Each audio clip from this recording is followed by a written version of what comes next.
अस्सलाम वालेकुम। सीखो सब कुछ में खुश आमदीद। दोस्तों, आज हम सीखेंगे कि हम सॉर्ट बाय कलर को किस तरह यूज़ कर सकते हैं माइक्रोसॉफ्ट एक्सेल में। आइए जानते हैं इसको किस तरह किया जा सकता है। इस वक्त हमारे पास आइटम की लिस्ट है और उसकी क्वांटिटी दी हुई है।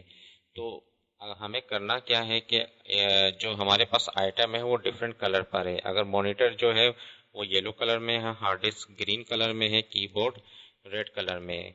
और हमें इसमें क्या है, sorting करवानी है। सॉर्ट इस लिहाज से करवाना है कि जो ग्रीन कलर है वो फर्स्ट में आए, रेड कलर सेकंड में और येलो कलर थर्ड पर आए। तो इस तरह मुझे sorting करवानी है। तो इसके लिए मुझे क्या है, जो भी मेरा डेटा है मैं उस डेटा को सिलेक्ट कर लूँगा और उसके बाद यहाँ से ऑप्शन है सॉर्ट एंड फिल्टर का।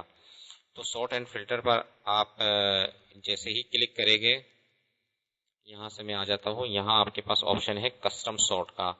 कस्टम सॉर्ट पर आ जाइए और यहाँ से आपको ऑप्शन मिलेगा कि सॉर्ट बाय किस लिहाज से करवाना है। मैंने कहा आइटम को देखते हुए मुझे सॉर्ट करवाना है और यहाँ से सेल कलर ले लिया मैंने कि सेल कलर को चेक करे। ऑर्डर वाइज क्या है, मैंने ग्रीन फर्स्ट ले लिया। उसके अलावा ऐड लेवल मैंने जैसे ही करवाता हूँ तो सेकंड लेवल आ गया और यहाँ से मैंने आइटम ही ले लिया और यहाँ से सेल कलर जो है वो मैंने ले लिया यहाँ से रेड। रेड सेकंड पर आएगा। उसके बाद मैंने एक और ऐड लेवल ऐड करवा दिया। यहाँ से मैंने आइटम ले लिया और सेल कलर जो है वो मैंने ले लिया यहाँ से येलो। तो ये जो है डेटा मेरा सॉर्ट हो जाएगा। पहले ग्रीन आइटम आएगा, उसके बाद रेड आइटम आएगा, उसके बाद येलो आइटम आएगा। और जैसे ही मैं इस पर ओके पर क्लिक करता हूँ, देखिए दोस्तों ये सॉर्ट हो गया जिस तरह मैंने उसको वहाँ दिया था।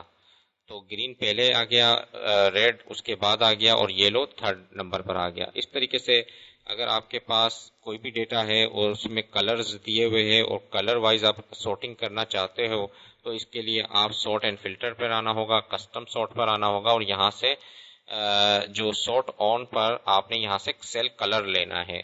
इसी तरीके से आप फॉन्ट कलर भी ले सकते हैं। तो फॉन्ट कलर भी और सेल कलर भी दोनों आप यूज कर सकते हैं। इस वक्त क्योंकि सेल में कलर है तो मैंने सेल कलर लिया और ओके पर क्लिक किया तो वो सॉर्ट हो गया। उम्मीद है कि ये वीडियो आपको बहुत पसंद आई होगी। लाइक और सब्सक्राइब करना मत भूलिएगा। दोस्तों, आप मेरे चैनल को सब्सक्राइब जरूर कीजिए ताकि कोई भी नई वीडियो आए तो उसका नोटिफिकेशन आपको मिल जाए। Thanks for watching. Allah Hafiz.